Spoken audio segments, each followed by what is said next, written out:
Nay, ayoko na mamalimos.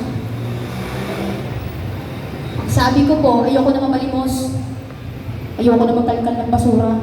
Yang hiya na ako. Hiyak-hiya! Bakit ka mahihiya? Nagnanakaw ka ba? Sila ba nagpapalamot sa'yo?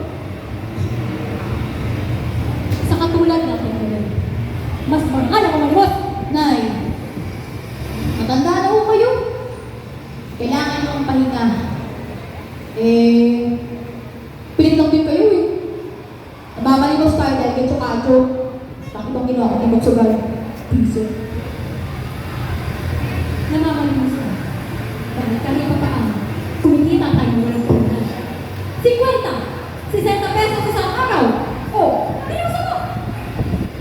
Nagsusugal ang Chokacho dahil nagpapakasakali siya kumita.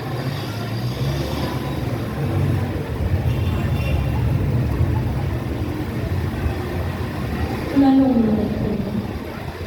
Si Kajo na ang sa akin. Nang magkasakit ako, lahat ginawa niyo para maligtas ako. Pero minalas niya. Minalas si Chokajo. Pero hindi pa sila nakasabi. Kaya ayoko makarinig. Naku na naman sa salita ko sa kanya.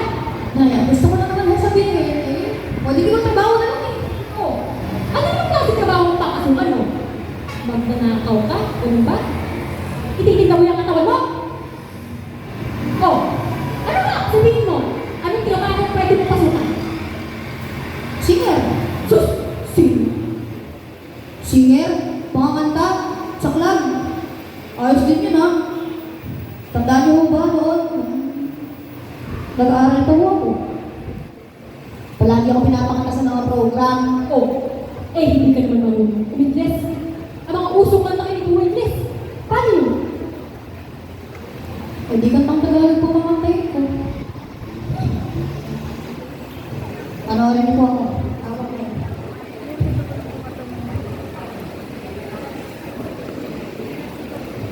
Alam niyo ba yung gano'n ko ikaw kamahal? Sige nga.